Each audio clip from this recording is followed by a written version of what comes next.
Hello everyone, Bashar here. I have been a little bit absent from videos. Sorry, busy week at the school, and also I was kind of running out of ideas, but I do have a few now. I mean, Gigi is also helping me do some new stuff. So they have released those rules that they were talking about. I'm sure you have seen. For those that haven't seen or that want my comments about it, let's take a look at those. I shall move myself out of the way. Okay, guys. So this is only a few of them, as far as I understand it. Yeah, I mean, there's 22 runes, right? We have here a few that are being showcased, but they are pretty mighty. They did say they were going to be good and that we would want to use them. Well, they were right. Yeah. So these runes will be word drops only, and so they have to drop. Right, that's the only way that we'll be obtaining them. But I'm guessing they will be obtainable. They will be tradable via the currency exchange. We can alpha them, and before you jump on these when the patch gets released, I will remind you and warn you that they will be extremely expensive upon release because there will be hundred thousands of people that want to get their hands on them, right? Because they are so good. So, I would suggest, waiting a while until the price, evens out a little bit, because yeah, these are pretty good. So normally, guys, when you're using spells, so I'm talking about this one now. Hedge Witch Assandra's Rune of Wisdom, wand or staff +1 all spell skills. So first of all, guys, now the additional socket that you receive via corruption has now a new meaning, right? And it's insane now, the additional socket. It's +1 spell skills. And they are also all spell skills, so you don't have to go for a chaos one or a fire one, or I mean it just works on everything. But also the problem will be that, as I said, everyone that plays a caster will want these because the way that you scale as a caster is via skill levels on your main skill, right? That's why, for example, the Prism of Belief jewel that drops from the Arbiter is that valuable, right? I mean, you can get some spell damage on your wand or staff or focus or whatever it is, right? And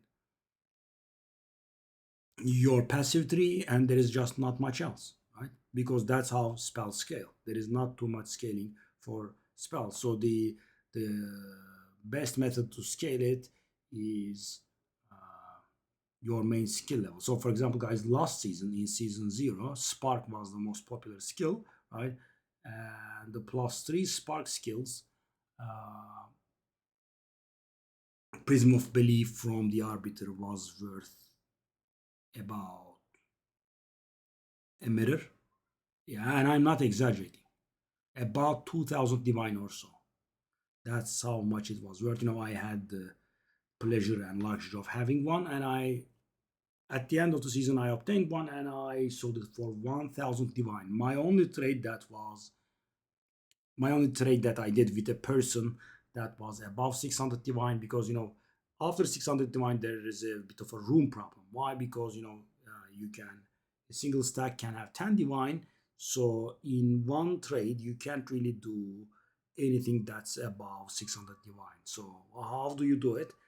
You find something that's worth more than 10 exalted per square, right? And you put those in until you can reach a thousand divine. So, for example, in my case, I did it with expensive omens, right? They were like 45 divine, so I got like 15 of those, and the rest was divines or something. Anyway, I'm getting sidetracked as usual. So this is insane, right? I mean, I didn't go into it, but it's insane, right? As I said, almost every single caster will want this. For example, you are playing Essence Train, you're playing Spark, you're playing whatever it is, you will want this, right? And as I said, additional socket on wands or staves has being brought to a new level. I think you can get +1 spell skills as a corruption. I'm not very sure if it's available on wands. I'm sure it's available on uh, staves, right? So that is equal to this, right? It's actually better because you don't have to pay for this. But otherwise, the socket is the top corruption for wands or staves, right? And if I recall it correctly, the additional skill levels that you get on the staff is actually from a single school, right? It's chaos or it's whatever it is. I'm not very sure if you can get +1 all spell skill levels as a corruption, no, from a wall orb. So yeah, now for example, guys, imagine you have a wand with 2 sockets. I mean, let's say it has +5 lightning skills. You put 2 of these in, you get 7 skills from a wand, right? And up until recently, wands could have nothing in them, right? Now we are allowed to have sockets on the wands, and we can put 30% spell damage in. But 30% spell damage has nothing on +1 spell skill, right? Because the spell skill level is about 10% damage, and varies, but around that level. And 30% spell damage is nothing near that. Of course, the mana cost will increase, but most casters have the mana part sorted. You have a lot of mana, and you can generally handle the cost. In the worst case, you can resort to inspiration. 30% reduce cost of skills. So this is insane. As I said, every single caster will try to get their hands on these. And the next one is Pharaoh's Rune of Chase. Big surprise. The entire world is gonna try to get this, right? Everyone, right? Literally. I think there are a few builds that can let go of movement speed, but yeah. I mean, for example, I want this for all of my characters, and knowing that, I will sit tight and not chase this because you guys, for example, it's going to drop, and I don't know how rare it because it's gonna be, but it's gonna cost like 8 divine. No, I'm not paying 8 divine, right? Because that will balance out, right? So I would say patch 021 is the way that patch 02 should have been released, right? I mean, we had millions of buffs across the board after patch 02's release, right? And this is the way that patch 0.2 should have been released. And releasing this kind of stuff mid-league, I just don't like it because the prices will be very weird, right? Because there is a lot of divines, a lot of stuff already obtained, and now they are releasing some extremely desirable stuff. Their prices will be very weird, right? It's better to wait until the dust settles, so to speak. Next off, Great Wolf's Rune of Willpower. 10% is damage is taken from mana before life. Yeah, that's also pretty good for. I'm gonna give you an example. Okay, the lightning spear Deadeye, right, or the evasion energy shield hybrid classes, right? For them, it's good. So this is not very good for a class that has very low mana and is managing it barely, right? So, for example, guys, a warrior that doesn't use the blood magic or whatever it is, the keystone passive. There are some warriors remove mana altogether and they pay skill cost with their lives, right? I'm not talking about them. I'm talking about regular warriors, and you penalize your mana quite a bit. You don't have any intelligence at all. You put everything in your strength, right? So you have like 300-400 mana at best, right? So for those, it's bad. Why? Because if you take the damage from your mana before your life, then you will deplete your mana and you will not be able to use your skills. But those evasion energy shield hybrid builds, guys, with a lot of uh, energy shield. So how do you have a lot of energy shield? You equip the best kinds of energy shield armors, right? And that means you have to have high intelligence to wear them, and that means you have a lot of mana, right? So those classes have anything ranging to 800 to 1000 mana, a hefty sum. And for those characters, this is gonna be great, right? I mean, it will reduce the one shots. For example, guys, let's say you are going to take 2000 fire damage, right? And you have capped resistance, which you should. Your resistance takes it down to 500, and 50 of that 500 damage is taken from your mana, right? You will not even feel it, but you will have a nice 10% damage reduction. This is very good for them.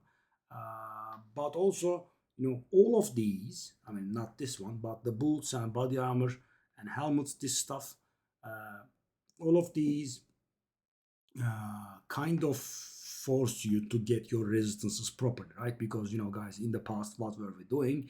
I mean, you would get a little bit of missing fire resistance, cold resistance, whatever, and you would put the greater rune on your glove, or the greater rune on your boot, greater rune on your helmet to fix out those resistances, right? What these are saying is get your resistances straight from your gear properly, and now you can use these, right?